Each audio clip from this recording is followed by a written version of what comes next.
सरदार सिमरनजीत सिंह मान ने अमृतपाल सिंह की कार्रवाई ते दिता बयान। मरीन विच सिखां नूं साबत सूरत सरੂਪ विच ड्यूटी करन दी मिली इजाजत।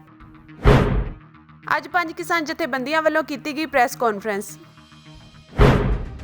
वारिस पंजाब ਦੇ ਜਥੇਬੰਦੀ ਦੇ ਆਗੂ ਅਮਰਿਤਪਾਲ ਸਿੰਘ ਦੇ ਗੁਰੂ ਘਰਾਂ ਚੋਂ ਕੁਰਸੀਆਂ ਬਾਹਰ ਕਢਵਾਉਣ ਦੇ ਐਲਾਨ ਤੇ ਕਾਰਵਾਈ ਦੀ ਲੋਕ ਸਭਾ ਮੈਂਬਰ ਸਿਮਰਨਜੀਤ ਸਿੰਘ ਮਾਨ ਨੇ ਸ਼ਲਾਘਾ ਕੀਤੀ ਹੈ ਤੇ ਵੱਡਾ ਬਿਆਨ ਦਿੱਤਾ ਹੈ ਕਿ ਜੇਕਰ ਸ਼੍ਰੋਮਣੀ ਕਮੇਟੀ ਚੋਂ ਮਸੰਦਾਂ ਦਾ ਕਬਜ਼ਾ ਹਟ ਜਾਵੇ ਤਾਂ ਅਮਰਿਤਪਾਲ ਨੂੰ ਅਜਿਹੀ ਕਾਰਵਾਈ ਦੀ ਲੋੜ ਨਹੀਂ ਰਹੇਗੀ। ਉਹਨਾਂ ਇਹ ਵੀ ਕਿਹਾ ਕਿ ਇਹ ਤਾਂ ਆਪੋ ਆਪਣੀ ਸਮਝ ਤੇ ਨਿਰਭਰ ਹੈ। ਸਿੱਖ ਗੁਰਦੁਆਰਾ ਪ੍ਰਬੰਧਕ ਕਮੇਟੀ ਦੀਆਂ ਚੋਣਾਂ ਹੋ ਜਾਣ ਤੇ ਕਮੇਟੀ ਵੱਲੋਂ ਇਹ ਮਤਾ ਪਾਸ ਹੋ ਜਾਵੇ ਕਿ ਗੁਰੂ ਘਰਾਂ ਵਿੱਚ ਕੁਰਸੀਆਂ ਨਹੀਂ ਰੱਖਣੀਆਂ। ਉਹਨਾਂ ਕਿਹਾ ਕਿ ਜੇਕਰ SGPC ਤੇ ਸਾਲਾਂ ਤੋਂ ਕਾਬਜ਼ ਮਸੰਦ ਕੋਈ ਕਾਰਵਾਈ ਨਹੀਂ ਕਰਨਗੇ ਤਾਂ ਅਮਰਿਤਪਾਲ ਸਿੰਘ ਨੂੰ ਅੱਗੇ ਆ ਕੇ ਇਹ ਕਾਰਵਾਈ ਕਰਨੀ ਹੀ ਪਵੇਗੀ। ਸ਼੍ਰੀ ਗੁਰੂ ਗ੍ਰੰਥ ਸਾਹਿਬ ਜੀ ਦੇ ਚੋਰੀ ਹੋਏ 328 ਸਰੂਪਾਂ ਬਾਰੇ ਪੁੱਛੇ ਗਏ ਸਵਾਲ ਦੇ ਜਵਾਬ ਵਿੱਚ ਮਾਨ ਨੇ ਕਿਹਾ ਕਿ ਇਸ ਬਾਰੇ ਸਿੱਖ ਕੋਰਟ ਵਿੱਚ ਕੇਸ ਚੱਲ ਰਿਹਾ ਹੈ। ਮਾਨ ਨੇ ਇਹ ਵੀ ਕਿਹਾ ਕਿ ਪੰਜਾਬ ਦੇ ਸਾਬਕਾ ਮੁੱਖ ਮੰਤਰੀ ਕੈਪਟਨ ਅਮਰਿੰਦਰ ਸਿੰਘ ਦੇਸ਼ ਦੇ ਪ੍ਰਧਾਨ ਮੰਤਰੀ ਨੂੰ ਮਿਲ ਕੇ ਆਏ ਹਨ ਪਰ ਉਹਨਾਂ ਵੀ ਇਹ ਮਸਲਾ ਨਹੀਂ ਚੁੱਕਿਆ। ਉਹਨਾਂ ਸਵਾਲ ਕੀਤਾ ਕਿ ਕੁਰਸੀਆਂ ਦੇ ਮਾਮਲੇ ਤੇ ਰੌਲਾ ਪਾਉਣ ਵਾਲੇ ਤੇ ਪੰਜਾਬ ਦੇ ਮਾਹੌਲ ਨੂੰ ਖਰਾਬ ਕਰਨ ਦੀ ਸਾਜ਼ਿਸ਼ ਦਾ ਦਾਅਵਾ ਕਰਨ ਵਾਲੇ ਲਾਪਤਾ ਹੋਏ 328 ਸਰੂਪਾਂ ਤੇ ਸੰਗਤ ਤੇ ਚਲਾਈ ਗੋਲੀ ਬਾਰੇ ਬਾਦਲਾਂ ਨੂੰ ਸਵਾਲ ਕਿਉਂ ਨਹੀਂ ਕਰਦੇ।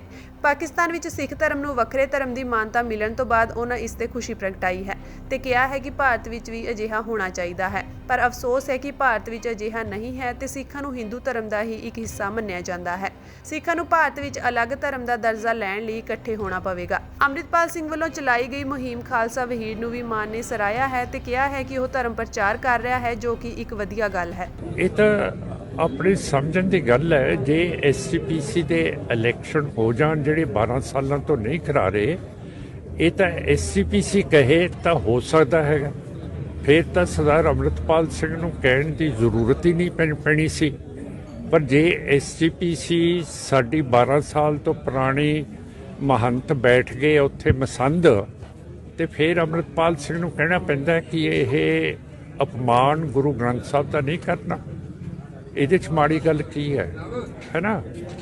ਪਰ ਸਾਰਿਆਂ ਨੂੰ ਨਾਲ ਲੈ ਕੇ ਆਪਾਂ ਨੂੰ ਚੱਲਣਾ ਚਾਹੀਦਾ। ਜੇ SGPC ਦੇ ਇਲੈਕਸ਼ਨ ਹੋ ਜਾਣ ਤੇ SGPC ਕਹਿ ਦੇ ਕਿ ਕੁਰਸੀਆਂ ਨਹੀਂ ਅੰਦਰ ਵਿਛਾਉਣੀਆਂ ਜਾਂ ਡਾਉਣੀਆਂ ਤਾਂ ਫਿਰ ਅਮਨ ਪਸੰਦ ਤਰੀਕੇ ਦੇ ਨਾਲ ਸਾਰਾ ਕੁਝ ਖਤਮ ਹੋ ਜਾਊਗਾ।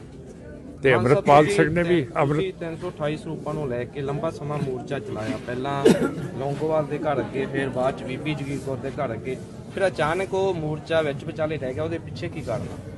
ਉਹਦੇ ਵਿੱਚ ਇਲੈਕਸ਼ਨ ਫੇਰ ਹੋ ਗਏ ਤੇ ਸਾਨੂੰ ਪੂਰੀ ਉਮੀਦ ਸੀਗਾ ਕਿ ਜਿਹੜੇ ਨਵੇਂ ਪ੍ਰਧਾਨ ਬਣੇ ਆ ਮੌਜੂਦਾ ਇਹ ਕੁਛ ਕਰਨਗੇ, ਪਰ ਅਸੀਂ ਮੁਕੱਦਮਾ ਕੀਤਾ ਹੋਇਆ।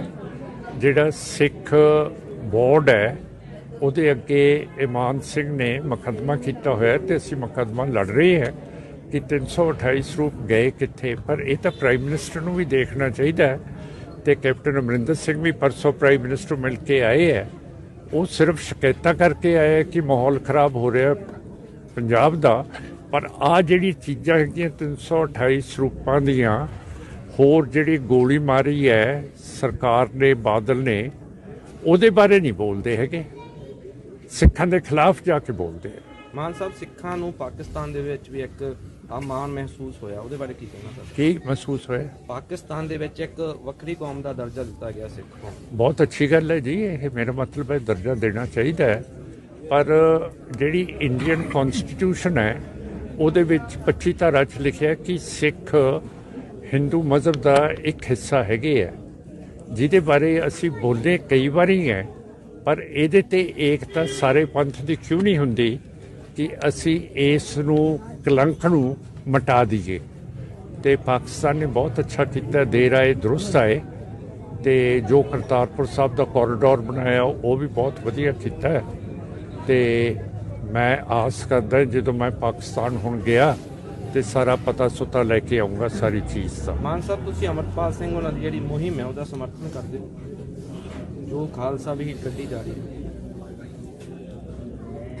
ਉਹ ਧਾਰਮਿਕ ਹੈਗੀ ਹੈ, ਉਹਨਾਂ ਨੇ ਆਪ ਕਹਿਤਾ ਅਸੀਂ ਧਾਰਮਿਕ ਹੈ ਤੇ ਸਾਡੀ ਸਿਆਸੀ ਪਾਰਟੀ ਅਕਾਲੀ ਦਲ ਅੰਮ੍ਰਿਤਸਰ ਸਾਡੀ ਪੋਲੀਟੀਕਲ ਪਾਰਟੀ ਹੈਗੀ ਹੈ, ਸੋ ਨਾਲ ਚੱਲ ਰਹੇ। ਤੁਹਾਨੂੰ ਸਿਆਸੀ ਤੌਰ ਤੇ ਫਾਇਦਾ ਹੋਊਗਾ ਉਸ ਅਮਰਿਤਪਾਲ ਸਿੰਘ ਉਹਨਾਂ ਨਾਲ, ਕਿਉਂਕਿ ਬਹੁਤ ਲੋਕ ਜੁੜ ਰਹੇ ਆ। ਸਿਆਸੀ ਤੌਰ ਦੇ ਉੱਤੇ ਨਹੀਂ, ਮੈਨੂੰ ਆਪਣੇ ਮਜ਼ਹਬ ਦੇ ਤੌਰ ਦੇ ਉੱਤੇ ਬਹੁਤ ਫੈਸਲਾ ਹੋਊਗਾ, ਕਿਉਂ ਕਰਕੇ ਅਸੀਂ ਦੋ ਕੰਮ ਆਪਣੀ ਪਾਰਟੀ ਸ਼੍ਰੋਮਣੀ ਅਕਾਲੀ ਦਲ ਅੰਮ੍ਰਿਤਸਰ ਨਹੀਂ ਕਰ ਸਕਦੀ, ਧਰਮ ਦਾ ਤੇ ਸਿਆਸਤ ਦਾ। ਜੇ ਧਰਮ ਦਾ ਲੜ ਅੰਮ੍ਰਿਤਪਾਲ ਸਿੰਘ ਨੇ ਫੜ ਲਿਆ, ਉਹ ਸਾਡੇ ਲਈ ਬਹੁਤ ਫਾਇਦੇਮੰਦ ਹੈ। ਅਸੀਂ ਸਿਆਸਤ ਵੱਲ ਹੁਣ ਰੁਝੇ ਹੋਏ ਹਾਂ ਤੇ ਇਹਨੂੰ ਧਰਮ ਤੇ ਜਿਵੇਂ ਮੇਰੀ ਪੀੜ੍ਹੀ ਹੈ, ਦੋਨਾਂ ਨੂੰ ਨਾਲ ਲੈ ਕੇ ਚੱਲੀਏ। ਆਖਿਰਕਾਰ ਮਰੀਨ ਵਿੱਚ ਸਿੱਖਾਂ ਨੂੰ ਆਪਣੇ ਸਾਬਤ ਸੂਰਤ ਸਰੂਪ ਵਿੱਚ ਡਿਊਟੀ ਕਰਨ ਦਾ ਹੱਕ ਮਿਲ ਗਿਆ ਹੈ। ਅਮਰੀਕਨ ਅਦਾਲਤ ਨੇ ਇਹ ਫੈਸਲਾ ਸੁਣਾਇਆ ਹੈ ਤੇ ਮਰੀਨ ਨੂੰ ਸਿੱਖਾਂ ਨੂੰ ਦਾੜੀ ਰੱਖਣ ਅਤੇ ਦਸਤਾਰ ਸਜਾਉਣ ਦੀ ਇਜਾਜ਼ਤ ਦੇਣ ਦਾ ਹੁਕਮ ਦਿੱਤਾ ਹੈ, ਕਿਉਂਕਿ ਪਹਿਲਾਂ ਹੀ ਅਮਰੀਕੀ ਫੌਜ, ਨੇਵੀ, 에ਅਰ ਫੋਰਸ ਅਤੇ ਕੋਸਟ ਗਾਰਡ ਸਿੱਖ ਧਰਮ ਦੇ ਧਾਰਮਿਕ ਰੀਤੀ ਰਿਵਾਜਾਂ ਨੂੰ ਮਾਨਤਾ ਦਿੰਦੇ ਹਨ। ਇੱਥੇ ਦੱਸਣਾ ਬਣਦਾ ਹੈ ਕਿ ਪਿਛਲੇ ਸਾਲ ਮਰੀਨ ਕਾਰਪਸ ਨੇ 13 ਹਫ਼ਤਿਆਂ ਦੀ ਮੁੱਢਲੀ ਸਿਖਲਾਈ ਦੇ ਸਮੇਂ ਦੌਰਾਨ 3 ਸਿੱਖਾਂ ਨੂੰ ਕੇਸ ਰੱਖਣ ਤੇ ਪੱਗ ਬੰਨ੍ਹਣ ਦੇ ਨਿਯਮਾਂ ਤੋਂ ਛੋਟ ਦੇਣ ਤੋਂ ਇਨਕਾਰ ਕਰ ਦਿੱਤਾ ਸੀ।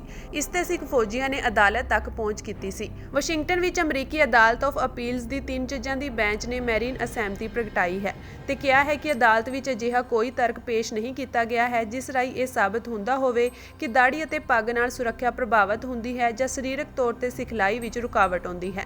ਅਮਰੀਕੀ ਅਦਾਲਤ ਨੇ ਦਾੜੀ ਵਾਲੇ ਦਸਤਾਰਧਾਰੀ ਸਿੱਖ ਸੈਨਿਕਾਂ ਨੂੰ ਮਰੀਨ ਕੋਰ ਵਿੱਚ ਸੇਵਾ ਕਰਨ ਦੀ ਇਜਾਜ਼ਤ ਦੇ ਦਿੱਤੀ ਹੈ। ਆਕਾਸ਼ ਸਿੰਘ, ਜਸਕੀਰਤ ਸਿੰਘ ਅਤੇ ਮਿਲਾਪ ਸਿੰਘ ਚਾਹਲ ਨਾਮ ਦੇ ਮਰੀਨ ਡਰਾਈਵ ਲਈ 3 ਸਿੱਖ ਸੰਭਾਵੀ ਉਮੀਦਵਾਰਾਂ ਵੱਲੋਂ ਕੋਲੰਬੀਆ ਦੀ ਅਦਾਲਤ ਵਿੱਚ ਅਪੀਲ ਪਾਈ ਗਈ ਸੀ।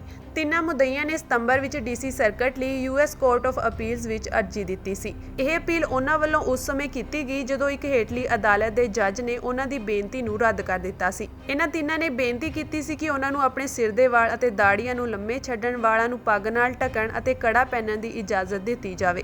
ਨਿਊਯਾਰਕ ਟਾਈਮਜ਼ ਦੀ ਖਬਰ ਅਨੁਸਾਰ 2021 ਵਿੱਚ ਮਰੀਨ ਕੈਪਟਨ ਸੁਖਬੀਰ ਸਿੰਘ ਤੂਰ ਨੂੰ ਮਰੀਨ ਕੋਰਪਸ ਵਿੱਚ ਪੱਗ ਬੰਨ੍ਹਣ ਦੀ ਇਜਾਜ਼ਤ ਮਿਲੀ ਸੀ। ਇਹ ਇਜਾਜ਼ਤ ਕੁਝ ਲੋਕਾਂ ਨੂੰ ਆਮ ਡਿਊਟੀ ਕਰਨ ਵੇਲੇ ਹੀ ਮਿਲੀ ਸੀ, ਪਰ ਕਿਸੇ ਮਿਸ਼ਨ ਉਤੇ ਕੰਮ ਕਰਨ ਵੇਲੇ ਜਾਂ ਮਰੀਨ ਦੇ ਕਿਸੇ ਸਮਾਗਮ ਵੇਲੇ ਇਹ ਇਜਾਜ਼ਤ ਨਹੀਂ ਸੀ। ਅੱਜ 5 ਕਿਸਾਨ ਜਥੇਬੰਦੀਆਂ ਵੱਲੋਂ ਚੰਡੀਗੜ੍ਹ ਵਿਖੇ ਇੱਕ ਪ੍ਰੈਸ ਕਾਨਫਰੰਸ ਕੀਤੀ ਗਈ, ਜਿਸ ਵਿੱਚ ਕਿਸਾਨ ਜਥੇਬੰਦੀਆਂ ਨੇ ਜੀਰਾ ਮੋਰਚਾ ਨੂੰ ਸਮਰਥਨ ਦੇਣ ਲਈ 30 ਦਸੰਬਰ ਨੂੰ ਜੀਰਾ ਮੋਰਚੇ ਤੇ ਪਹੁੰਚਣ ਦਾ ਐਲਾਨ ਕੀਤਾ ਹੈ। ਅਸੀਂ 30 ਦਸੰਬਰ ਤੋਂ ਚੰਡੀਗੜ੍ਹ 'ਚ ਮੋਰਚਾ ਲਾਉਣ ਦਾ ਪਲਾਨ ਕੀਤਾ ਹੈ। ਅੱਜ ਉਹਦੀ ਸਾਰੀ ਘੋਖ ਪੜਤਾਲ ਕਰਕੇ ਤਿਆਰੀ ਦਾ ਜਾਇਜ਼ਾ ਲਿਆ। ਵੱਡੀ ਪੱਧਰ ਤੇ ਤਿਆਰੀ ਹੈ, ਲੋਕਾਂ ਤੋਂ ਬਹੁਤ ਹੁੰਗਾਰਾ ਮਿਲ ਰਿਹਾ, ਪਰ ਨਾਲ ਹੀ ਇਹ ਵੀ ਸਾਡੇ ਸਾਹਮਣੇ ਅੱਜ ਇੱਕ ਗੱਲ ਆਈ ਪਈ, ਇੱਕ ਮੋਰਚਾ ਚੱਲ ਰਿਹਾ, ਕਿਤੇ ਸਰਕਾਰ ਜਾਂ ਲੋਕ ਇਹ ਮਹਿਸੂਸ ਨਾ ਕਰਨ ਵੀ ਤਾਕਤ ਵੰਡੀ ਗਈ। ਇਸ ਲਈ ਅਸੀਂ ਤੈਅ ਕੀਤਾ ਵੀ 30 ਤਾਰੀਖ ਨੂੰ 1000 ਵਹੀਕਲ ਲੈ ਕੇ ਅਸੀਂ ਸਾਰੇ ਪੰਜਾਬ ਦੇ 5 ਜਥੇਬੰਦੀਆਂ ਦੇ ਆਗੂ 1000 ਵਹੀਕਲ ਲੈ ਕੇ ਜ਼ੀਰੇ ਜਾਵਾਂਗੇ, ਉਹਨੂੰ ਸਪੋਰਟ ਦੇਣ ਵਾਸਤੇ ਉਸ ਮੋਰਚੇ ਨੂੰ। ਔਰ ਅਸੀਂ ਕਿਉਂਕਿ ਹਾਲੇ ਮੋਰਚਾ ਪੀਕ ਤੇ ਆ, ਉੱਥੋਂ ਦਾ ਹਾਲੇ ਉਹਦੀ ਜਾਂਚ ਪੜਤਾਲ ਚੱਲ ਰਹੀ ਹੈ। ਅਸੀਂ ਜਿਹੜਾ ਸਾਡਾ ਮੋਰਚਾ ਉਹ 17 ਜਨਵਰੀ ਤੱਕ ਪੋਸਟਪੋਨ ਕੀਤਾ। ਅਗਲੀ ਸਾਡੀ ਮੀਟਿੰਗ ਜਿਹੜੀ ਹੈ ਉਹ ਹੋਏਗੀ 11 ਜਨਵਰੀ ਨੂੰ। 17 ਜਨਵਰੀ ਤੋਂ ਅਸੀਂ ਉਹ ਮੋਰਚਾ ਜਿਹੜਾ 30 ਨੂੰ ਲਾਉਣਾ ਸੀ ਉਹਨੂੰ ਇੱਥੋਂ ਚੰਡੀਗੜ੍ਹ ਲਾਵਾਂਗੇ। ਉਦੋਂ ਤੱਕ ਜੀਰੇ ਮੋਰਚੇ ਦੇ ਨਾਲ ਜੁੜੇ ਰਹਾਂਗੇ। ਇਸੇ ਤਰ੍ਹਾਂ ਇੱਕ ਅੱਜ ਅਸੀਂ ਨਿੰਦਾ ਕੀਤੀ ਹੈ ਸਰਕਾਰ ਦੀ। ਕੇਂਦਰ ਸਰਕਾਰ ਨੇ ਅਡਾਨੀ ਨੂੰ ਪੰਜਾਬ ਵਿੱਚ 26 ਥਾਵਾਂ ਤੇ ਸਾਈਲੋ ਬਣਾਉਣ ਦੀ ਇਜਾਜ਼ਤ ਦਿੱਤੀ ਹੈ। ਅਸੀਂ ਸਮਝਦੇ ਹਾਂ ਮੰਡੀ ਤੋੜਨ ਦੀ ਇੱਕ ਨਵੀਂ ਸਾਜ਼ਿਸ਼ ਹੈ। ਪਹਿਲਾਂ ਜਿਹੜੇ 3 ਕਾਨੂੰਨ ਵਾਪਸ ਲਏ ਹੈ, ਹੁਣ ਇਹ ਟੇਢੇ ਢੰਗ ਨਾਲ ਉਹਨਾਂ ਨੂੰ ਲਾਗੂ ਕਰਨ ਦਾ ਇੱਕ ਖੇਡ ਖੇਡਿਆ ਜਾ ਰਿਹਾ ਹੈ। ਅਸੀਂ ਉਹਦੀ ਨਿੰਦਾ ਕਰਦੇ ਹਾਂ ਔਰ ਪੰਜਾਬ ਸਰਕਾਰ ਤੋਂ ਮੰਗ ਕਰਦੇ ਹਾਂ ਵੀ ਉਹਨੂੰ ਪੰਜਾਬ ਵਿੱਚ ਸਾਈਲੋ ਬਣਾਉਣ ਵਾਸਤੇ ਜਗ੍ਹਾ ਨਾ ਦਿੱਤੀ ਜਾਏ ਔਰ ਪੰਜਾਬ ਦੇ ਕਿਸਾਨ ਇਹਦਾ ਵਿਰੋਧ ਕਰਨਗੇ। ਇੱਕ ਲਤੀਫਪੁਰਾ ਘਟਨਾ ਹੋਈ ਹੈ ਜਿੱਥੋਂ ਲੋਕਾਂ ਦੇ ਮਕਾਨ ਢਾਏ ਗਏ ਨੇ, ਉਹ ਠੰਡ ਦੇ ਵਿੱਚ ਬਾਹਰ ਬੈਠੇ ਨੇ, ਉਹਨਾਂ ਦਾ ਕੋਈ ਪ੍ਰਬੰਧ ਨਹੀਂ। ਅਸੀਂ ਉਹਦੀ ਨਿੰਦਾ ਕਰਦੇ ਹਾਂ ਸਰਕਾਰ ਦੇ ਉਸ ਐਕਸ਼ਨ ਦੀ ਔਰ ਮੰਗ ਕਰਦੇ ਹਾਂ ਵੀ ਉਹਨਾਂ ਲੋਕਾਂ ਦੇ ਮੁੜ ਵਸੇਬੇ ਦਾ ਪ੍ਰਬੰਧ ਕੀਤਾ ਜਾਏ।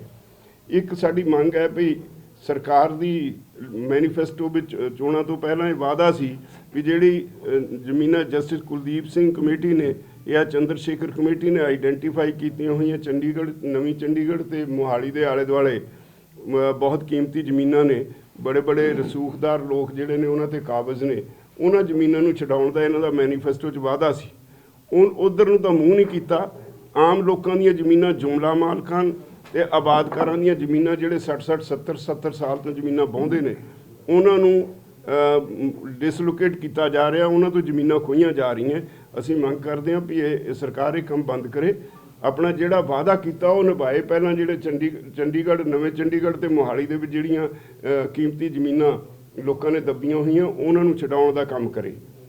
ਔਰ ਜਿਹੜੀ ਜੁਮਲਾ ਮਾਲਕਾਂ ਤੇ ਆਬਾਦਕਾਰਾਂ ਦੀਆਂ ਜ਼ਮੀਨਾਂ ਨੇ ਉਹ ਜਿਹੜੀਆਂ ਇਹ ਕਹਿੰਦੇ ਨੇ ਕਲੇਮ ਕਰਦੇ ਨੇ ਅਸੀਂ ਛੁਡਾ ਲਈਆਂ, ਉਹ ਵਾਪਸ ਕੀਤੀਆਂ ਜਾਣ। ਦਲ ਖਾਲਸਾ ਨੇ ਸ਼੍ਰੀ ਅਕਾਲ ਤਖਤ ਦੇ ਜਥੇਦਾਰ ਨੂੰ ਅਪੀਲ ਕੀਤੀ ਹੈ ਕਿ ਜਿਹੜੇ ਸਿੱਖ ਆਗੂ ਸਰਕਾਰੀ ਸਰਪ੍ਰਸਤੀ ਹੇਠ ਸਾਹਿਬਜ਼ਾਦਿਆਂ ਦੇ ਸ਼ਹੀਦੀ ਦਿਹਾੜੇ ਨੂੰ ਵੀਰ ਬਾਲ ਦਿਵਸ ਵਜੋਂ ਮਨਾ ਰਹੇ ਹਨ, ਉਹਨਾਂ ਨੂੰ ਸ਼੍ਰੀ ਅਕਾਲ ਤਖਤ ਤੇ ਤਲਬ ਕੀਤਾ ਜਾਵੇ। ਇਸ ਜਥੇਬੰਦੀ ਦੇ ਕਾਰਕੁਨ ਅੱਜ ਸਾਹਿਬਜ਼ਾਦਿਆਂ ਦੀ ਸ਼ਹਾਦਤ ਸੰਬੰਧੀ ਕਰਵਾਏ ਸਮਾਗਮ ਵਿੱਚ ਸ਼ਾਮਿਲ ਹੋਣ ਲਈ ਪੁੱਜੇ ਸਨ। ਦਲ ਖਾਲਸਾ ਦੇ ਸੀਨੀਅਰ ਆਗੂ ਕੰਵਰਪਾਲ ਸਿੰਘ ਅਤੇ ਬੁਲਾਰੇ ਪਰਮਜੀਤ ਸਿੰਘ ਮਾਨ ਨੇ ਕਿਹਾ ਕਿ ਕੁਝ ਸਿੱਖ ਸੰਸਥਾਵਾਂ ਵੱਲੋਂ ਕੇਂਦਰੀ ਹਕੂਮਤ ਦੇ ਪ੍ਰਭਾਵ ਹੇਠ ਦਿੱਲੀ ਅਤੇ ਹੋਰਨਾਂ ਥਾਵਾਂ ਤੇ ਸਾਹਿਬਜ਼ਾਦਿਆਂ ਦੇ ਸ਼ਹੀਦੀ ਦਿਹਾੜੇ ਨੂੰ ਵੀਰ ਬਾਲ ਦਿਵਸ ਦੇ ਨਾਂ ਹੇਠ ਮਨਾਉਣ ਲਈ ਸਮਾਗਮ ਕਰਵਾਏ ਜਾ ਰਹੇ ਹਨ। ਜਥੇਬੰਦੀ ਨੇ ਸ਼੍ਰੀ ਅਕਾਲ ਤਖਤ ਦੇ ਜਥੇਦਾਰ ਨੂੰ ਇਸ ਮਾਮਲੇ ਦਾ ਨੋਟਿਸ ਲੈਣ ਲਈ ਕਿਹਾ ਹੈ। ਇਹਨਾਂ ਨੇ ਮੋਦੀ ਨੇ ਐਲਾਨ ਕਰਤਾ ਕਿ ਜੇ ਸਾਹਿਬਜ਼ਾਦਿਆਂ ਦੇ ਸ਼ਹੀਦੀ ਦਿਹਾੜੇ ਨੂੰ ਵੀਰ ਬਾਲ ਦਿਵਸ ਵਜੋਂ ਮੁਲਕ ਮਨਾਏਗਾ। ਇਹ ਸਾਡੇ ਇਹ ਆਗੂ ਜਿਹੜੇ ਆ ਇਹ ਮੋਦੀ ਦੇ ਮਗਰ ਲੱਗ ਕੇ ਇਸੇ ਗੱਲ ਨੂੰ ਪ੍ਰਚਾਰ ਕਰੀ ਜਾਂਦੇ ਜੀ ਮੋਦੀ ਸਾਹਿਬ ਨੇ ਬਹੁਤ ਵਧੀਆ ਕੀਤਾ। ਵੇਖੋ ਸਾਹਿਬਜ਼ਾਦਿਆਂ ਦੀ ਸ਼ਹਾਦਤ ਨੂੰ ਪੂਰੇ ਇੰਡੀਆ ਦੇ ਵਿੱਚ ਮਨਾ ਰਹੇ ਨੇ, ਪਰ ਮਨਾ ਕਿਵੇਂ ਰਹੇ ਨੇ? ਵੀਰ ਬਾਲ ਦਿਵਸ ਨਾਮ ਵੇਖੋ ਤੇ ਅਸੀਂ ਕੀ ਕਹਿੰਦੇ ਆ? ਸਾਹਿਬਜ਼ਾਦਾ ਬਾਬਾ ਜੋਰਾਵਰ ਸਿੰਘ, ਬਾਬਾ ਫਤਿਹ ਸਿੰਘ, ਉਹ ਕਹਿੰਦੇ ਨੇ ਵੀਰ ਬਾਲ। ਬਾਲ ਮਤਲਬ ਇੱਕ ਬੱਚੇ, ਸਿਰਫ ਉਹਨਾਂ ਦੇ ਭਾਅ ਦੇ ਬੱਚੇ ਨੇ। ਤੇ ਜਿਹੜੇ ਉਹ ਕਹਿੰਦੇ ਨੇ ਕਿ ਇਹ ਮੁਲਕ ਖਾਤਰ ਮਰ ਗਏ ਨੇ, ਉਹ ਕਿਸੇ ਮੁਲਕ ਖਾਤਰ ਨਹੀਂ ਮਰੇ, ਉਹ ਕਿਸੇ ਇੰਡੀਆ ਖਾਤਰ ਨਹੀਂ ਮਰੇ, ਉਹ ਕਿਸੇ ਹਿੰਦੁਸਤਾਨ ਦੀ ਖਾਤਰ ਸ਼ਹੀਦ ਨਹੀਂ ਹੋਏ। ਸਾਡੇ ਪ੍ਰਚਾਰਕ ਵੀ ਦੇਸ਼ ਸਟੇਜਾਂ ਤੋਂ ਬਾਹਾਂ ਲੰਮੀਆਂ ਕਰ ਕਹਿਣਗੇ ਦੇਸ਼ ਖਾਤਰ, ਇਸ ਮੁਲਕ ਦੀ ਖਾਤਰ ਕੁਰਬਾਨੀਆਂ ਕੀਤੀਆਂ। ਨਹੀਂ, ਉਹਨਾਂ ਨੇ ਕੁਰਬਾਨੀਆਂ ਆਪਣੇ ਧਰਮ ਦੇ ਲਈ ਤੇ ਆਪਣੀ ਕੌਮ ਦੇ ਖਾਤਰ ਕੀਤੀਆਂ ਨੇ, ਇਸ ਮੁਲਕ ਦੀ ਖਾਤਰ ਨਹੀਂ ਕੀਤੀਆਂ। ਮੁਲਕਾਂ ਦੀਆਂ ਹੱਦਾਂ ਬੰਨੇ ਨਿੱਕੇ ਛੋਟੇ ਹੁੰਦੇ ਰਹਿੰਦੇ ਆ। ਇਹ ਨਹੀਂ ਵੀ ਇਹ ਮੁਲਕ ਹੁਣ ਜਿਹੜਾ ਸਾਡਾ ਵਿਰੋਧੀ ਬਣ ਕੇ ਖੜ ਗਿਆ ਤੇ ਅਸੀਂ ਹੁਣ ਇਹੋ ਕਹੀਏ ਜੀ ਇਸ ਮੁਲਕ ਵਾਸਤੇ ਕੁਰਬਾਨੀਆਂ ਕੀਤੀਆਂ। ਇਸ ਮੁਲਕ ਵਾਸਤੇ ਕੁਰਬਾਨੀਆਂ ਨਹੀਂ ਸੀ ਹੋਈਆਂ। ਸਾਡੀਆਂ ਕੁਰਬਾਨੀਆਂ ਸਾਡੇ ਆਪਣੇ ਸਿਧਾਂਤਾਂ, ਸਾਡੇ ਆਪਣੇ ਤਖਤਾਂ ਦੇ ਖਾਤਰ ਹੋਈਆਂ ਸੀ, ਨਾ ਕਿ ਦਿੱਲੀ ਤਖਤਾਂ ਦੇ ਖਾਤਰ। ਸੋ ਇਹਨਾਂ ਨੇ ਕਹਿਤਾ ਜੀ ਹੁਣ ਇਹਨਾਂ ਦੇ ਸ਼ਹੀਦੀ ਦਿਹਾੜੇ ਅਸੀਂ ਮਨਾਉਂਦੇ ਸ਼ਹੀਦੀ ਦਿਹਾੜੇ, ਇਹ ਕਹਿੰਦੇ ਮਨਾਓ ਵੀਰ ਬਾਲ ਦਿਵਸ। ਇਹ ਇੱਕ ਤਰੀਕੇ ਦੇ ਨਾਲ ਸਾਡੇ ਸਾਹਿਬਜ਼ਾਦਿਆਂ ਦੀ ਸ਼ਹਾਦਤ ਨੂੰ ਨਿੱਕਿਆਂ ਕਰਨ ਦੀ ਕੋਸ਼ਿਸ਼ ਕੀਤੀ ਜਾ ਰਹੀ ਹੈ। ਸਾਡੀ ਸੁਰਤ ਦੇ ਵਿੱਚ ਉਹਨਾਂ ਦਾ ਕੱਦ ਇਵੇਂ ਨਹੀਂ ਆਉਂਦਾ ਕਿ ਇੱਕ ਛੋਟੇ ਬੱਚੇ ਨੇ ਤੇ ਸਿਰਫ ਸ਼ਹੀਦ ਹੋ ਗਏ ਨੇ। ਬੇਸ਼ੱਕ ਉਹ ਸਰੀਰਕ ਰੂਪ ਦੇ ਵਿੱਚ ਛੋਟੇ ਹੀ, ਪਰ ਜਦੋਂ ਅਸੀਂ ਯਾਦ ਕਰਦੇ ਹਾਂ ਤੁਸੀਂ ਸਾਰੇ ਸਿੱਖ ਮਹਿਸੂਸ ਕਰੋਗੇ ਅਸੀਂ ਉਹਨਾਂ ਨੂੰ ਆਪਣੇ ਨਾਲ ਕਿਤੇ ਉੱਚਾ ਮਹਿਸੂਸ ਕਰਦੇ ਹਾਂ ਕਿ ਉਹ ਸਾਡੇ ਨਾਲ ਬਹੁਤ ਉੱਚੇ ਸੀ। ਪਰ ਇੰਡੀਆ ਵਾਲੇ ਕਹਿੰਦੇ ਨਹੀਂ ਜੀ ਵੀਰ ਬਾਲ ਦਿਵਸ। ਸੋ ਸਾਨੂੰ ਇਹ ਚੈਲੰਜ ਉਹਨਾਂ ਦਾ ਜਿਹੜਾ ਆ ਉਹ ਮੋੜਨਾ ਚਾਹੀਦਾ ਆ। ਸਿੱਖ ਕੌਮ ਨੂੰ ਅਸੀਂ ਅਪੀਲ ਕਰਦੇ ਹਾਂ ਕਿ ਇਹੋ ਜਿਹੇ ਲੀਡਰਾਂ ਦੇ ਮਗਰ ਲੱਗ ਕੇ ਸਿਰਸੇ ਵਰਗਿਆਂ ਜਾਂਦੇ ਜਾਂ ਹੋਰ ਜਿਹੜੇ ਦਿੱਲੀ ਤਖਤ ਦੀ ਬੋਲੀ ਬੋਲਦੇ ਸਿੱਖ ਲੀਡਰ ਨੇ, ਇਹਨਾਂ ਦੀਆਂ ਗੱਲਾਂ 'ਚ ਨਾ ਆਉਣ। ਸਾਹਿਬਜ਼ਾਦਿਆਂ ਦੇ ਸ਼ਹੀਦੀ ਦਿਹਾੜਿਆਂ ਨੂੰ ਸ਼ਹੀਦੀ ਦਿਹਾੜਿਆਂ ਵਜੋਂ ਹੀ ਕੌਮ ਮਨਾਵੇ, ਨਾ ਕਿ ਵੀਰ ਬਾਲ ਦਿਵਸ ਦੇ ਤੌਰ ਦੇ ਉੱਤੇ। ਸੋ ਉਹਨਾਂ ਦੀ ਸ਼ਹਾਦਤ ਨੂੰ ਸਾਹਿਬਜ਼ਾਦਿਆਂ ਦੇ ਨੂੰ ਇਹ ਲੋਕ ਛੋਟਿਆਂ ਕਰ ਰਹੇ ਨੇ। ਔਰ ਦੂਸਰੀ ਗੱਲ ਇਹਦੇ 'ਚ ਜਿਹੜੀ ਨੋਟ ਕਰਨ ਵਾਲੀ ਹੈ, ਜਿਹੜੀ ਸਾਨੂੰ ਸਾਰਿਆਂ ਨੂੰ ਵਿਚਾਰਨ ਵਾਲੀ ਆ, ਉਹ ਇਹ ਆ ਕਿ ਸਿੱਖ ਪੰਥ ਦਾ ਕੋਈ ਵੀ ਫੈਸਲਾ, ਸਿੱਖ ਕੌਮ ਨੇ ਆਪਣੇ ਦਿਹਾੜੇ ਕਿਵੇਂ ਮਨਾਉਣੇ ਨੇ, ਉਹਨਾਂ ਨੂੰ ਕੀ ਨਾਮ ਦੇਣਾ ਆ, ਉਹਨਾਂ ਦੇ ਸਿਧਾਂਤ ਕੀ ਨੇ, ਇਸ ਗੱਲ ਦਾ ਫੈਸਲਾ ਕਦੇ ਦਿੱਲੀ ਤਖਤ ਦੇ ਕੋਲ ਨਹੀਂ ਜਾਣਾ ਚਾਹੀਦਾ। ਇਹ ਸਿਰਫ ਅਕਾਲ ਤਖਤ ਸਾਹਿਬ ਦੇ ਕੋਲ ਰੱਖਣਾ ਹੈ। ਜਿਵੇਂ ਮੈਂ ਪਹਿਲਾਂ ਗੱਲ ਕੀਤੀ ਸੀ ਨਾ, ਦੋ ਤਖਤਾਂ ਦੀ ਲੜਾਈ ਆ। ਹੁਣ ਉਹ ਦਿੱਲੀ ਬੈਠੇ ਫੈਸਲਾ ਕਰਦੇ ਨੇ ਤੇ ਕਹਿੰਦੇ ਨੇ ਤੁਹਾਡੇ ਸਾਹਿਬਜ਼ਾਦਿਆਂ ਦੇ ਸ਼ਹੀਦੀ ਦਿਹਾੜੇ ਵੀਰ ਬਾਲ ਦਿਵਸ ਦੇ ਤੌਰ ਤੇ ਮਨਾਏ ਜਾਣਗੇ ਤੇ ਸਾਡੇ ਸਿੱਖ ਮਗਰ ਉਹ ਤੁਰਦੇ ਆ। ਪਰ ਅਸਲ ਦੇ ਵਿੱਚ ਉਸ ਤਖਤ ਨੂੰ ਕੋਈ ਅਧਿਕਾਰ ਨਹੀਂਗਾ ਕਿ ਉਹ ਆਪਣੇ ਤੌਰ ਦੇ ਉੱਤੇ ਸਾਡੇ ਧਾਰਮਿਕ ਜਾਂ ਸਾਡੇ ਜਿਹੜੇ ਪ੍ਰਿੰਸੀਪਲਸ ਨੇ ਜਾਂ ਜਿਹੜੇ ਸਾਡੇ ਸ਼ਹੀਦ ਨੇ ਉਹਨਾਂ ਦੇ ਬਾਰੇ ਕੋਈ ਫੈਸਲਾ ਕਰੇ। ਅਸੀਂ ਉਹਨਾਂ ਦਾ ਫੈਸਲਾ ਬਿਲਕੁਲ ਪ੍ਰਵਾਨ ਨਹੀਂ ਕਰਨਾ। ਸੰਯੁਕਤ ਕਿਸਾਨ ਮੋਰਚਾ ਨੇ 26 ਜਨਵਰੀ 2023 ਨੂੰ ਦੇਸ਼ ਭਰ ਵਿੱਚ ਜ਼ਿਲ੍ਹਾ ਪੱਧਰ ਤੇ ਟਰੈਕਟਰ ਮਾਰਚ ਕੱਢਣ ਦਾ ਐਲਾਨ ਕੀਤਾ ਹੈ। ਇਸ ਦੌਰਾਨ ਕਿਸਾਨ ਬਲਾਕ ਪੱਧਰ ਤੋਂ ਲੈ ਕੇ ਜ਼ਿਲ੍ਹਾ ਪੱਧਰ ਤੱਕ ਆਪਣੀਆਂ ਮੰਗਾਂ ਸੰਬੰਧੀ ਮੰਗ ਪੱਤਰ ਸੰਬੰਧਿਤ ਅਧਿਕਾਰੀਆਂ ਨੂੰ ਸੌਂਪਣਗੇ। ਮਿਲੀ ਜਾਣਕਾਰੀ ਮੁਤਾਬਕ ਸੰਯੁਕਤ ਕਿਸਾਨ ਮੋਰਚਾ ਦਾ ਇਹ ਮਾਰਚ ਹਰਿਆਣਾ ਵਿੱਚ ਖੇਤੀ ਉਪਜਾਂ ਤੇ ਵਾਧੂ ਡਿਊਟੀ ਲਗਾਉਣ ਦੇ ਵਿਰੋਧ ਵਿੱਚ ਕੀਤਾ ਜਾਵੇਗਾ। ਇਸ ਸੰਬੰਧੀ ਪਹਿਲਾਂ ਜੀਂਦ ਵਿੱਚ 26ਵੀਂ ਵਿਸ਼ਾਲ ਕਿਸਾਨ ਮਹਾਪੰਚਾਇਤ ਹੋਵੇਗੀ। ਉਸ ਤੋਂ ਬਾਅਦ ਕਿਸਾਨ ਮਾਰਚ ਦੀ ਤਰੀਕ ਦਾ ਐਲਾਨ ਕੀਤਾ ਜਾਵੇਗਾ। ਸਾਂਝਾ ਕਿਸਾਨ ਮੋਰਚਾ 26 ਜਨਵਰੀ ਦੇ ਪ੍ਰੋਗਰਾਮਾਂ ਰਾਹੀਂ ਕਿਸਾਨਾਂ ਨੂੰ 26 ਜਨਵਰੀ 2021 ਤੋਂ ਕੇਂਦਰ ਸਰਕਾਰ ਵੱਲੋਂ ਕਿਸਾਨਾਂ ਖਿਲਾਫ ਕੀਤੀ ਜਾ ਰਹੀ ਸਾਜ਼ਿਸ਼ ਅਤੇ ਹਿੱਸਾ ਤੋਂ ਜਾਣੂ ਕਰਵਾਇਆ ਜਾਵੇਗਾ। ਕਿਸਾਨਾਂ ਦੀ ਇਕਮੁੱਠਤਾ ਦਾ ਪ੍ਰਗਟਾਵਾ ਘੱਟੋ-ਘੱਟ ਸਮਰਥਨ ਮੁੱਲ ਦੀ ਕਾਨੂੰਨੀ ਗਾਰੰਟੀ, ਮੁਕੰਮਲ ਕਰਜ਼ਾ ਮੁਕਤੀ, 5000 ਰੁਪਏ ਪ੍ਰਤੀ ਮਹੀਨਾ ਕਿਸਾਨ ਪੈਨਸ਼ਨ ਦੇਣ, ਫਸਲੀ ਬੀਮੇ ਦੀ ਰਾਸ਼ੀ ਦਿਵਾਉਣ, ਵਾਹੀਯੋਗ ਜ਼ਮੀਨ ਐਕਵਾਇਰ ਕਰਨ ਤੇ ਪਾਬੰਦੀ ਲਗਾਉਣ, ਕੇਂਦਰੀ ਗ੍ਰਹਿ ਰਾਜ ਮੰਤਰੀ ਅਜੇ ਮਿਸ਼ਰਾ ਟੈਣੀ ਦਾ ਅਸਤੀਫਾ, ਲਖੀਮਪੁਰ ਖੇੜੀ ਕਿਸਾਨ ਕਤਲकांड ਦੇ ਸਾਜ਼ਿਸ਼ਕਰਤਾਵਾਂ ਨੂੰ ਸਜ਼ਾ। ਸੰਯੁਕਤ ਕਿਸਾਨ ਮੋਰਚਾ ਨੇ ਕਿਹਾ ਕਿ ਜ਼ਿਲ੍ਹਾ ਪੱਧਰ ਤੇ ਕਿਸਾਨ ਜਥੇਬੰਦੀਆਂ ਗਣਤੰਤਰ ਦਿਵਸ ਤੇ ਰਾਸ਼ਟਰੀ ਝੰਡਾ ਲਹਿਰਾਉਣ ਦੇ ਸਰਕਾਰੀ ਪ੍ਰੋਗਰਾਮ ਤੋਂ ਬਾਅਦ ਟਰੈਕਟਰ ਰੈਲੀ ਕੱਢਣਗੀਆਂ। ਕੇਂਦਰ ਸਰਕਾਰ ਵੱਲੋਂ ਛੋਟੇ ਸਾਹਿਬਜ਼ਾਦਿਆਂ ਦੇ ਸ਼ਹੀਦੀ ਦਿਵਸ ਨੂੰ ਵੀਰਬਾਲ ਦਿਵਸ ਵਜੋਂ ਮਨਾਉਣ ਤੋਂ ਪਹਿਲਾਂ ਸਿੱਖਾਂ ਦੀ ਪ੍ਰਮੁੱਖ ਸੰਸਥਾ ਸ਼੍ਰੋਮਣੀ ਕਮੇਟੀ ਦੇ ਪ੍ਰਧਾਨ ਐਡਵੋਕੇਟ ਹਰਜਿੰਦਰ ਸਿੰਘ ਧਾਮੀ ਨੇ ਭਾਰਤ ਸਰਕਾਰ ਵੱਲੋਂ ਮਨਾਏ ਜਾ ਰਹੇ ਵੀਰਬਾਲ ਦਿਵਸ ਨੂੰ ਰੱਦ ਕਰ ਦਿੱਤਾ। ਉਹਨਾਂ ਨੇ ਇਸ ਨੂੰ ਸਾਹਿਬਜ਼ਾਦੇ ਸ਼ਹਾਦਤ ਦਿਵਸ ਵਜੋਂ ਮਨਾਉਣ ਦੀ ਅਪੀਲ ਕੀਤੀ ਹੈ। ਕੇਂਦਰ ਵੱਲੋਂ ਸਾਹਿਬਜ਼ਾਦਿਆਂ ਦੀ ਸ਼ਹਾਦਤ ਨੂੰ ਦੇਸ਼ ਪੱਧਰ ਤੇ ਮਨਾਉਣ ਲਈ ਨੋਟੀਫਿਕੇਸ਼ਨ ਜਾਰੀ ਕੀਤਾ ਗਿਆ ਸੀ, ਜਿਸ ਵਿੱਚ ਇਸ ਦਿਵਸ ਨੂੰ ਵੀਰਬਾਲ ਦਿਵਸ ਦਾ ਨਾਂ ਦਿੱਤਾ ਗਿਆ। ਸ਼੍ਰੀ ਅਕਾਲ ਤਖਤ ਵੱਲੋਂ ਬਣਾਈ ਗਈ ਸਿੱਖ ਵਿਦਵਾਨਾਂ ਦੀ ਕਮੇਟੀ ਨੇ ਇਸ ਦਿਵਸ ਦਾ ਨਾਂ ਸਾਹਿਬਜ਼ਾਦੇ ਸ਼ਹਾਦਤ ਦਿਵਸ ਰੱਖਣ ਦਾ ਸੁਝਾਅ ਦਿੱਤਾ ਸੀ। ਸ਼੍ਰੋਮਣੀ ਕਮੇਟੀ ਪ੍ਰਧਾਨ ਨੇ ਇਸ ਮਾਮਲੇ ਵਿੱਚ ਕੇਂਦਰ ਤੇ ਦੋਸ਼ ਲਾਇਆ ਕਿ ਉਹ ਸਿੱਖਾਂ ਦੇ ਇਤਿਹਾਸ ਨੂੰ ਰਲਗੜ ਕਰਨਾ ਚਾਹੁੰਦੀ ਹੈ। ਸਿੱਖ ਕੌਮ ਦੀਆਂ ਪਰੰਪਰਾਵਾਂ ਖਿਲਾਫ ਜਾ ਕੇ ਭਾਰਤ ਸਰਕਾਰ ਵੱਲੋਂ ਸਾਹਿਬਜ਼ਾਦਿਆਂ ਦੀ ਸ਼ਹਾਦਤ ਦੇ ਦਿਵਸ ਨੂੰ ਵੀਰਬਾਲ ਦਿਵਸ ਵਜੋਂ ਮਨਾਉਣਾ ਦੁਨੀਆ ਦੇ ਧਰਮ ਇਤਿਹਾਸ ਅੰਦਰ ਸਭ ਤੋਂ ਵੱਡੀ ਸ਼ਹਾਦਤ ਤੇ ਮੂਲਵਾਨ ਵਿਰਾਸਤ ਨੂੰ ਖੋਰਾ ਲਗਾਉਣ ਦੀ ਕੋਸ਼ਿਸ਼ ਸਾਜ਼ਿਸ਼ ਹੈ। ਉਹਨਾਂ ਕਿਹਾ ਕਿ ਜੇਕਰ ਸਰਕਾਰ ਸਾਹਿਬਜ਼ਾਦਿਆਂ ਨੂੰ ਸੱਚਮੁੱਚ ਹੀ ਸ਼ਰਧਾ ਤੇ ਸਤਿਕਾਰ ਭੇਟ ਕਰਨਾ ਚਾਹੁੰਦੀ ਹੈ ਤਾਂ ਉਸ ਨੂੰ ਸਾਹਿਬਜ਼ਾਦੇ ਸ਼ਹਾਦਤ ਦਿਵਸ ਵਜੋਂ ਇਹ ਦਿਹਾੜਾ ਮਨਾਉਣ ਵਿੱਚ ਕੀ ਪਰੇਸ਼ਾਨੀ ਹੈ। ਉਹਨਾਂ ਕਿਹਾ ਕਿ ਜਿਸ ਤਰ੍ਹਾਂ ਸਰਕਾਰ ਸਾਹਿਬਜ਼ਾਦਿਆਂ ਦੇ ਸ਼ਹੀਦੀ ਦਿਹਾੜੇ ਨੂੰ ਵੀਰਬਾਲ ਦਿਵਸ ਵਜੋਂ ਮਨਾਉਣ ਦੀ ਜਿੱਦ ਕਰ ਰਹੀ ਹੈ, ਉਸ ਤੋਂ ਸਪਸ਼ਟ ਹੈ ਕਿ ਇਹ ਖੇਡ ਪੰਥ ਵਿਰੋਧੀ ਸ਼ਕਤੀਆਂ ਦੇ ਇਸ਼ਾਰੇ ਤੇ ਖੇਡੀ ਜਾ ਰਹੀ ਹੈ। ਕਿ ਜਿਹੜੇ ਸਾਡੇ ਸਿੱਖ ਭਰਾ ਜਿਹੜੇ ਭਾਰਤੀ ਜਨਤਾ ਪਾਰਟੀ ਨਾਲ ਸਾਂਝ ਭੈੜੀ ਪਾਈ ਬੈਠੇ ਆ, ਉਹਨਾਂ ਨੇ ਆਪਣੇ ਆਪ ਨੂੰ ਇੰਨਾ ਕਹਿੰਦੇ ਹੁੰਦੇ ਆ ਉਹਨਾਂ ਦੇ ਗੁਲਾਮ ਬਣਾਤਾ ਕਿ ਸਿੱਖਾਂ ਦੀ ਭਾਵਨਾ ਤੇ ਸਿੱਖਾਂ ਦੀ ਜਿਹੜੀ ਪਰੰਪਰਾਗਤ ਸ਼ਬਦ ਆ ਉਹਨਾਂ ਨੂੰ ਵੀ ਉਹਨਾਂ ਨੇ ਪ੍ਰਵਾਨ ਕਰਕੇ ਤੇ ਉਹਨੂੰ ਜਿੰਦਾਬਾਦ ਦੇ ਨਾਅਰੇ ਲਾ ਰਹੇ ਨੇ। ਇਸ ਗੱਲ ਦਾ ਗਿਲਾ ਜਿਹੜਾ ਵਾ ਉਹ ਸ਼੍ਰੋਮਣੀ ਕਮੇਟੀ ਦੇ ਪ੍ਰਧਾਨ ਸਾਹਿਬ ਨੇ ਵੀ ਜ਼ਿਕਰ ਕੀਤਾ। ਸੋ ਇਹ ਗੱਲ ਬਹੁਤ ਦੁੱਖ ਲੱਗਿਆ ਕਿ ਜੇ ਸਰਕਾਰ ਇਸ ਗੱਲ ਲਈ ਅਣਜਾਣ ਹੈ ਤੇ ਉਹਨੂੰ ਜਾਣ ਹੋਣਾ ਚਾਹੀਦਾ। ਜੇ ਮੋਦੀ ਸਰਕਾਰ ਇਸ ਗੱਲ ਲਈ ਜਿੱਦ ਕਰ ਰਹੀ ਹੈ ਤੇ ਉਹਨੂੰ ਇਹਨਾਂ ਮਾਮਲੇ ਜਿੱਦ ਨਹੀਂ ਕਰਨੀ ਚਾਹੀਦੀ। ਸੋ ਅਸੀਂ ਜਿਹੜਾ ਸ਼੍ਰੋਮਣੀ ਗੁਰਦੁਆਰਾ ਪ੍ਰਬੰਧਕ ਕਮੇਟੀ ਦਾ ਫਰਜ਼ ਹੈ ਕਿ ਜੋ ਕੁਝ ਅਸੀਂ ਇਸ ਸੰਬੰਧੀ ਆਪਣੀ ਚਾਰਾਜੋਈ ਕੀਤੀ ਉਹ ਸੰਗਤ ਦੇ ਸਾਹਮਣੇ ਰੱਖੀ ਤੇ ਇਸ ਦੇ ਬਾਰੇ ਦੇ ਵਿੱਚ ਅਸੀਂ ਆਪਣਾ ਪੱਖ ਸਪਸ਼ਟ ਕਰ ਦਿੱਤਾ। ਸੋ ਪਰ ਇਹ ਦੁੱਖ ਹੋਇਆ ਕਿ ਉਹ ਜਿਹੜੇ ਲੋਕ ਨੇ ਦਿੱਲੀ ਕਮੇਟੀ ਵਾਲੇ ਜਾਂ ਸਰਸਾ ਜੀ ਜਾਂ ਹੋਰ ਸਾਰੇ ਉਹ ਇਸ ਗੱਲ ਦੀ ਪੁਸ਼ਤ ਬਣਾਈ ਕਰ ਰਹੇ ਨੇ, ਜਿਵੇਂ ਕਿ ਪਿਛਲੇ ਸਮੇਂ ਵਿੱਚ ਹਰਿਆਣਾ ਕਮੇਟੀ ਨੇ ਬਣਾਉਣ ਦੇ ਬਾਰੇ ਜਾਂ ਹੋਰ ਕਈ ਐਸੇ ਫੈਸਲੇ ਹੋਏ ਉਹਨਾਂ ਦੇ ਬਾਰੇ ਚ ਜਿਹੜੀਆਂ ਇਹਨਾਂ ਜਿਹੜੀਆਂ ਸੰਸਥਾਵਾਂ ਨੇ ਜਿਹੜੀਆਂ ਸਿੱਖਾਂ ਦੀ ਏਕਤਾ, ਸਿੱਖਾਂ ਦੀ ਜਿਹੜੀ ਆ ਸਰਵਉੱਚਤਾ ਦੇ ਸਥਾਨ ਸ੍ਰੀ ਅਕਾਲ ਤਖਤ ਸਾਹਿਬ, ਇਹਨਾਂ ਤੇ ਬੜੇ ਵੱਡੇ ਜਿਵੇਂ ਕਹਿੰਦੇ ਨੇ ਨਾ ਵੀ ਉਹਨਾਂ ਨੇ ਗਲਤ ਪ੍ਰਭਾਵ ਛੱਡਣ ਦੇ ਵਿੱਚ ਹਾਮੀ ਭਰੀ ਹੈ, ਜਿਹੜੀ ਕਿ ਨਹੀਂ ਹੋਣੀ ਚਾਹੀਦੀ। ਅਸੀਂ ਪਹਿਲਾਂ ਵੀ ਇਹ ਗੱਲ ਕਹੀ ਸੀ ਕਿ ਕਾਂਗਰਸ ਰਾਹ ਪਈ ਸੀ ਪਰ ਭਾਰਤੀ ਜਨਤਾ ਪਾਰਟੀ ਨੂੰ ਖੁੱਲ੍ਹ ਕੇ ਇਸ ਗੱਲ ਵਿੱਚ ਸ਼ਾਮਲ ਹੋ ਗਈ ਆ।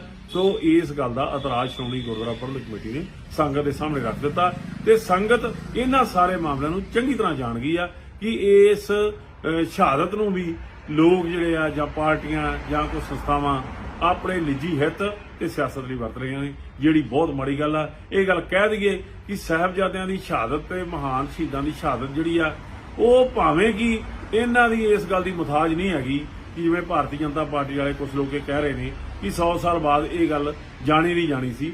ਬਿਲਕੁਲ ਇਹ ਗੱਲ ਭੁੱਲ ਜਾਣ। ਜਿਹੜੀਆਂ ਸ਼ਹਾਦਤਾਂ ਇਹ ਮਹਾਨ ਹੁੰਦੀਆਂ ਨੇ, ਇਹ ਆਪਣਾ ਆਪ ਪ੍ਰਭਾਵ ਰੱਖਦੀਆਂ ਨੇ ਤੇ ਇਹਨਾਂ ਨੂੰ ਕਦੇ ਵੀ ਖਤਮ ਨਹੀਂ ਕੀਤਾ ਜਾ ਸਕਦਾ। ਇਸ ਗੱਲ ਦਾ ਭੁਲੇਖਾ ਨਾ ਖਾਣ, ਪਰ ਅਗਾਂਹ ਤੋਂ ਅਸੀਂ ਇਹ ਚਾਹਾਂਗੇ ਕਿ ਇਸ ਦਿਨ ਦਾ ਨਾਮ ਜਿਹੜਾ ਵਾ ਉਹ ਸਾਹਿਬਜ਼ਾਦੇ ਸ਼ਹਾਦਤ ਦਿਵਸ ਦੇ ਤੌਰ ਤੇ ਮਨਾਉਣ ਦੀ ਜਿਹੜਾ ਕਿ ਐਲਾਨ ਕਰਨ, ਜਿਹੜਾ ਕਿ ਇੱਕ ਚੰਗੀ ਕੇਂਦਰ ਸਰਕਾਰ ਵੱਲੋਂ ਛੋਟੇ ਸਾਹਿਬਜ਼ਾਦਿਆਂ ਬਾਬਾ ਜ਼ੋਰਾਵਰ ਸਿੰਘ ਅਤੇ ਬਾਬਾ ਫਤਿਹ ਸਿੰਘ ਦੇ ਸ਼ਹੀਦੀ ਦਿਹਾੜੇ ਨੂੰ 26 ਦਸੰਬਰ ਨੂੰ ਵੀਰਬਾਲ ਦਿਵਸ ਦੇ ਰੂਪ ਵਿੱਚ ਮਨਾ ਰਹੀ ਹੈ, ਜਿਸ ਦੇ ਸਮਾਗਮ ਇਸ ਵੇਲੇ ਦਿੱਲੀ ਵਿੱਚ ਚੱਲ ਰਹੇ ਹਨ। ਸਾਹਿਬਜ਼ਾਦਿਆਂ ਦੇ ਸ਼ਹੀਦੀ ਦਿਹਾੜਿਆਂ ਨੂੰ ਇਸ ਤਰ੍ਹਾਂ ਮਨਾਉਣ ਦਾ ਸ਼੍ਰੋਮਣੀ ਗੁਰਦੁਆਰਾ ਪ੍ਰਬੰਧਕ ਕਮੇਟੀ ਨੇ ਤਾਂ ਵਿਰੋਧ ਕੀਤਾ ਹੀ ਸੀ, ਪਰ ਹੁਣ ਗੁਰਦੁਆਰਾ ਸ਼ੀਸ਼ਗੰਜ ਸਾਹਿਬ ਦੇ ਗ੍ਰੰਥੀ ਨੇ ਵੀ ਸ਼ਹੀਦੀ ਦਿਹਾੜੇ ਨੂੰ ਵੀਰਬਾਲ ਦਿਵਸ ਵਜੋਂ ਘੋਸ਼ਿਤ ਕਰਨ ਤੇ ਇਤਰਾਜ਼ ਜਤਾਇਆ ਹੈ। ਅੰਮ੍ਰਿਤ ਵੇਲੇ ਦੇ ਸਮਾਗਮਾਂ ਦੌਰਾਨ ਗਿਆਨੀ ਅਵਤਾਰ ਸਿੰਘ ਦਿੱਲੀ ਦੇ ਚਾਂਦਨੀ ਚੌਕ ਵਿਖੇ 9ਵੇਂ ਸਿੱਖ ਗੁਰੂ ਤੇਗ ਬਹਾਦਰ ਜੀ ਦੇ ਸ਼ਹੀਦੀ ਅਸਥਾਨ ਵਿਖੇ ਰੋਜ਼ਾਨਾ ਹੁਕਮਨਾਮੇ ਦੀ ਕਥਾ ਕਰ ਰਹੇ ਸਨ, ਜਦੋਂ ਉਹਨਾਂ ਨੇ ਸੰਗਤਾਂ ਦੀ ਹਾਜ਼ਰੀ ਵਿੱਚ ਕੇਂਦਰ ਦੇ ਇਸ ਕਦਮ ਤੇ ਅਸਹਿਮਤੀ ਪ੍ਰਗਟਾਈ। ਉਹਨਾਂ ਕਿਹਾ ਕਿ ਸਾਹਿਬਜ਼ਾਦਿਆਂ ਨੂੰ ਬਾਲ ਕਹਿਣਾ ਠੀਕ ਨਹੀਂ ਹੈ, ਕਿਉਂਕਿ ਸਿਦਕ ਵਜੋਂ ਉਹ ਵੱਡੇ ਸਿਆਣੇ ਬੰਦਿਆਂ ਤੋਂ ਕਿਤੇ ਅੱਗੇ ਨਿਕਲ ਚੁੱਕੇ ਸੀ। ਉਹਨਾਂ ਕਿਹਾ ਕਿ ਲੰਮੇ ਸਮੇਂ ਬਾਅਦ ਸਰਕਾਰ ਨੂੰ ਸਾਹਿਬਜ਼ਾਦਿਆਂ ਦਾ ਸ਼ਹੀਦੀ ਦਿਹਾੜਾ ਯਾਦ ਆਇਆ ਹੈ।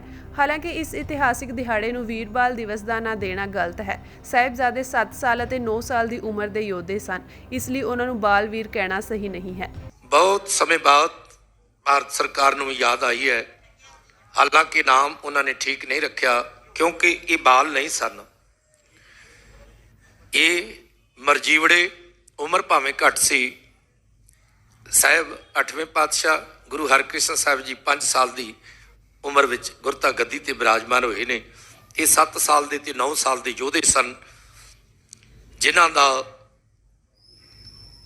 ਸਾਹਿਬਜ਼ਾਦਾ ਜ਼ੋਰਾਵਰ ਸਿੰਘ ਤੇ ਫਤਿਹ ਸਿੰਘ ਜੀ 28 ਤਰੀਕ ਦਾ ਜਿਹੜਾ ਉਹਨਾਂ ਦਾ ਸ਼ਹੀਦੀ ਦਿਹਾੜਾ ਮਾਤਾ ਗੁਜਰ ਕੌਰ ਜੀ ਦਾ ਵੀ ਹਰ ਸਾਲ ਦੀ ਤਰ੍ਹਾਂ ਮਾਤਾ ਸੁੰਦਰੀ ਗੁਰਦੁਆਰਾ ਸਾਹਿਬ ਵਿਖੇ ਮਨਾਇਆ ਜਾ ਰਿਹਾ ਹੈ। ਤੇ ਭਾਰਤ ਸਰਕਾਰ ਵੀ ਇਹ ਜੋ ਹੈ ਇਹ ਧਿਆਨ ਚੰਦ ਨੈਸ਼ਨਲ ਸਟੇਡੀਅਮ ਇੰਡੀਆ ਗੇਟ ਵਿਖੇ ਸਵੇਰੇ 10 ਤੋਂ 12:30 ਵਜੇ ਤੱਕ 2.5 ਘੰਟੇ ਵਾਸਤੇ ਇਹਨਾਂ ਨੇ ਨਾਮ ਇਹਨੂੰ ਵੀਰ ਬਾਲ ਦਿਵਸ ਦਾ ਦਿੱਤਾ ਹੈ, ਜਦੋਂ ਕਿ ਇਹ ਬਾਲ ਨਹੀਂ, ਇਹ ਤੇ ਬਹੁਤ ਸਿਆਣੇ ਬਜ਼ੁਰਗਾਂ ਨਾਲੋਂ ਵੀ, ਕਿਉਂਕਿ ਜੇ ਕੋਈ ਬੱਚਾ ਗੁਰੂ ਨਾਨਕ ਸਾਹਿਬ ਜੀ ਨੇ ਬਾਬਾ ਬੁੱਢਾ ਜੀ ਨੂੰ ਛੋਟੀ ਉਮਰ ਵਿੱਚ ਵੀ 12 ਸਾਲ ਦੇ ਵਿੱਚ ਹੀ ਕਹਿ ਦਿੱਤਾ ਸੀ ਤੇਰੀ ਅਕਲ ਬੁੱਢਿਆਂ ਵਾਲੀ ਹੈ, ਤੇ ਸੋ ਇਹ ਮਹਾਨ ਯੋਧੇ ਸਨ, ਇਹਨਾਂ ਨੂੰ ਬਾਲ ਵੀਰ ਕਹਿਣਾ ਠੀਕ ਨਹੀਂ ਹੋਏਗਾ। ਜ਼ਿਕਰਯੋਗ ਹੈ ਕਿ DSG-MC ਦੇ ਮੁਖੀ ਹਰਮੀਤ ਸਿੰਘ ਕਾਲਕਾ ਤੇ ਸਾਬਕਾ ਪ੍ਰਧਾਨ ਮਨਜਿੰਦਰ ਸਿੰਘ ਸਿਰਸਾ ਸਮੇਤ ਹੋਰ ਅਹੁਦੇਦਾਰ ਭਾਈਚਾਰੇ ਨੂੰ ਇਸ ਦਿਹਾੜੇ ਨੂੰ ਵੀਰ ਬਾਲ ਦਿਵਸ ਵਜੋਂ ਮਨਾਉਣ ਦੀ ਅਪੀਲ ਕਰ ਰਹੇ ਹਨ, ਜਦੋਂ ਕਿ ਸ਼੍ਰੀ ਅਕਾਲ ਤਖਤ ਸਾਹਿਬ ਪਹਿਲਾਂ ਹੀ ਕੇਂਦਰ ਨੂੰ ਸਿੱਖ ਰਵਾਇਤਾਂ ਤੇ ਭਾਵਨਾਵਾਂ ਅਨੁਸਾਰ ਨਾਮ ਬਦਲਣ ਲਈ ਕਹਿ ਚੁੱਕਾ ਹੈ। आपको परिचय कराना चाहता हूँ। वैसे तो आप जरूर जानते होंगे ये गुरु गोविंद सिंह जी के छोटे लाल हैं, साहिबजादा जोरावर सिंह, साहिबजादा फतेह सिंह जी। 9 साल और 7 साल की उम्र में ये जिंदा नीहों में चिने गए। जिंदा क्यों? क्योंकि कहा हम अपना धर्म नहीं छोड़ेंगे, अपने पिताजी से किया हुआ वादा और अकीदा नहीं छोड़ेंगे। दुनिया में कोई ऐसी मिसाल नहीं कि 7 साल और 9 साल का बच्चा धर्म ना छोड़े, किसी भी लोभ लालच में डर खौफ में ना आए, जिंदा नीहों में चने जाएं। लेकिन अब इनके नाम से पूरे देश में राष्ट्रीय दिवस मनाया जा रहा है। आप जानते हैं देश को वीर बाल दिवस के रूप में एक राष्ट्रीय दिवस मनाया जा रहा है जो साहिबजादा बाबा जोरावर सिंह और फतेह सिंह जी को समर्पित है। और आप जानते हैं अब क्या होने वाला है? देश के 15 लाख स्कूलों में 97 लाख टीचर, 26 करोड़ 44 लाख बच्चे स्कूल की असेंबली में साहिबजादों का इतिहास सुन रहे हैं। प्रदर्शनी लगा के, चाहे वो उड़ीसा में रहता हो, चाहे वो महाराष्ट्र में रहता हो, चाहे त्रिपुरा में हो, चाहे बंगाली जानता हो, चाहे तेलुगु जानता हो, चाहे मलयालम सुनता हो, उसको भी साहिबजादों का इतिहास पता चलने जा रहा है। और खाली 26 करोड़ 44 लाख बच्चे ही नहीं, देश भर की सारी यूनिवर्सिटियां, लगभग 44,000 कॉलेज और यूनिवर्सिटियों में भी ये इतिहास पढ़ाया जा रहा है और सबको मैंडेटरी किया गया है। देश के 7,000 रेलवे स्टेशनों के ऊपर इसकी प्रदर्शनी लग रही है।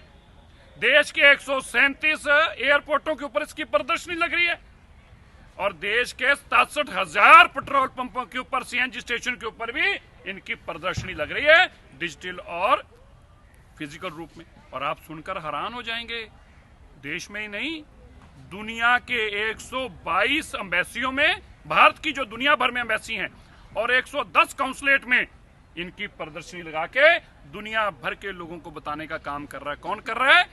देश का प्रधानमंत्री श्री नरेंद्र मोदी जी कर रहे हैं। ਪੰਜਾਬ ਸਕੂਲ ਸਿੱਖਿਆ ਬੋਰਡ ਖੇਤੀ ਕਾਨੂੰਨਾਂ ਵਿਰੁੱਧ ਸਾਲ ਭਰ ਚੱਲੇ ਕਿਸਾਨ ਅੰਦੋਲਨ ਨੂੰ ਸਕੂਲਾਂ ਦੇ ਪਾਠਕ੍ਰਮ ਵਿੱਚ ਸ਼ਾਮਿਲ ਕਰਨ ਦੀ ਯੋਜਨਾ ਤੇ ਕੰਮ ਕਰ ਰਿਹਾ ਹੈ। ਜ਼ਿਕਰਯੋਗ ਹੈ ਕਿ ਕਿਸਾਨਾਂ ਦੇ ਵਿਰੋਧ ਤੋਂ ਬਾਅਦ ਕੇਂਦਰ ਸਰਕਾਰ ਨੇ ਕਾਨੂੰਨ ਵਾਪਸ ਲੈ ਲਏ ਸਨ। ਅਧਿਆਪਕ ਐਸੋਸੀਏਸ਼ਨਾਂ ਲੰਮੇ ਸਮੇਂ ਤੋਂ ਇਸ ਸੰਘਰਸ਼ ਨੂੰ ਸਿਲੇਬਸ ਦਾ ਹਿੱਸਾ ਬਣਾਉਣ ਦੀ ਮੰਗ ਕਰ ਰਹੀਆਂ ਹਨ। ਇਸ ਸੰਬੰਧੀ ਡੈਮੋਕ੍ਰੈਟਿਕ ਟੀਚਰਸ ਫਰੰਟ ਦੇ ਇੱਕ ਵਫਦ ਨੇ ਸ਼ਨੀਚਰਵਾਰ ਨੂੰ ਬੋਰਡ ਦੇ ਚੇਅਰਮੈਨ ਪ੍ਰੋਫੈਸਰ ਯੋਗਰਾਜ ਨਾਲ ਮੁਲਾਕਾਤ ਕੀਤੀ ਸੀ। ਫਰੰਟ ਦੇ ਪ੍ਰਧਾਨ ਵਿਕਰਮਦੇਵ ਸਿੰਘ ਨੇ ਕਿਹਾ ਕਿ ਜਿਸ ਤਰ੍ਹਾਂ ਇਸ ਅੰਦੋਲਨ ਨੇ ਕੇਂਦਰ ਸਰਕਾਰ ਦੇ ਦਮਨਕਾਰੀ ਹੱਲੇ ਦਾ ਸਾਹਮਣਾ ਕੀਤਾ, ਵਿਦਿਆਰਥੀਆਂ ਨੂੰ ਇਸ ਬਾਰੇ ਪੜ੍ਹ ਕੇ ਇਕਜੁੱਟ ਹੋਣ ਦੀ ਤਾਕਤ ਤੇ ਨਾਗਰਿਕਤਾ ਦੇ ਲੋਕਤੰਤਰਿਕ ਹੱਕਾਂ ਬਾਰੇ ਪਤਾ ਲੱਗੇਗਾ। ਉਹਨਾਂ ਕਿਹਾ ਕਿ ਕਿਸਾਨ ਸੰਘਰਸ਼ ਪੰਜਾਬ ਦੇ ਵਰਤਮਾਨ ਇਤਿਹਾਸ ਦਾ ਸਭ ਤੋਂ ਜ਼ਿਕਰਯੋਗ ਅਧਿਆਇ ਹੈ। ਅਧਿਆਪਕਾਂ ਨੇ ਕਈ ਹੋਰ ਉੱਘੀਆਂ ਹਸਤੀਆਂ ਜਿਨ੍ਹਾਂ ਵਿੱਚ ਸ਼ਹੀਦ ਭਗਤ ਸਿੰਘ, ਕਰਤਾਰ ਸਿੰਘ ਸਰਾਭਾ, ਊਧਮ ਸਿੰਘ, ਡਾਕਟਰ BR ਅੰਬੇਦਕਰ, ਬਾਬਾ ਜੀਵਨ ਸਿੰਘ, ਸਾਵਿਤਰੀ ਫੁੱਲੇ, ਮਾਈ ਭਾਗੋ ਤੇ 4 ਸਾਹਿਬਜ਼ਾਦੇ ਸ਼ਾਮਿਲ ਹਨ ਦੇ ਜੀਵਨ ਅਤੇ ਵਿਚਾਰ ਵੀ ਸਕੂਲ ਪਾਠਕ੍ਰਮ ਵਿੱਚ ਸ਼ਾਮਿਲ ਕਰਨ ਦੀ ਮੰਗ ਕੀਤੀ। ਬੋਰਡ ਦੇ ਚੇਅਰਮੈਨ ਪ੍ਰੋਫੈਸਰ ਯੋਗਰਾਜ ਨੇ ਕਿਹਾ ਕਿ ਉਹਨਾਂ ਵੱਲੋਂ ਇਸ ਮੁੱਦੇ ਉੱਤੇ ਨਿਰਪੱਖ ਨਜ਼ਰੀਏ ਨਾਲ ਵਿਦਵਾਨਾਂ ਮਾਹਰਾਂ ਦੀ ਇੱਕ ਕਮੇਟੀ ਬਣਾਈ ਜਾਵੇਗੀ। ਕੋਈ ਵੀ ਫੈਸਲਾ ਲੈਣ ਤੋਂ ਪਹਿਲਾਂ ਇਹ ਦੇਖਿਆ ਜਾਵੇਗਾ ਕਿ ਕੀ ਕਿਸਾਨ ਅੰਦੋਲਨ ਨੂੰ ਸਿਲੇਬਸ ਦਾ ਹਿੱਸਾ ਬਣਾਉਣ ਨਾਲ ਵਿਦਿਆਰਥੀਆਂ ਨੂੰ ਲਾਭ ਹੋਵੇਗਾ। ਜੀਰਾ ਮੋਰਚਾ ਕਿਸਾਨ ਅੰਦੋਲਨ ਵਰਗਾ ਰੂਪ ਧਾਰਨ ਕਰਦਾ ਜਾ ਰਿਹਾ ਹੈ।